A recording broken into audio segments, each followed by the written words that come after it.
Hello, Martin Baker here from Baker's Garden Buildings. I'm over in Woking in Surrey and excited to show you around this office and storage space for a repeat client of ours.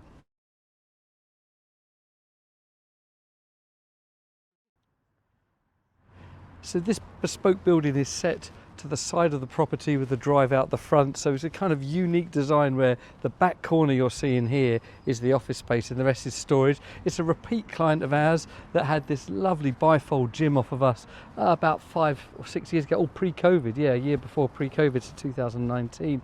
Back for this other building, 10-year guarantee. It's maxing the 30 square metres. The building itself is 5.5 by 4.5 and it's got this very unique design. It's a bespoke build, cement wall to only one side, MTX to this front side and technically the rear, and inside being used as an office but also as a lot of storage, so quite a lot going on in this room, but the client is perfect what they need. So just wanted to get out the house, free up a room and actually have a couple of people wanting to work in here, just storage and stuff that works for the office, and it works really nicely. And that main seat there looks out onto the drive, so it does work really well.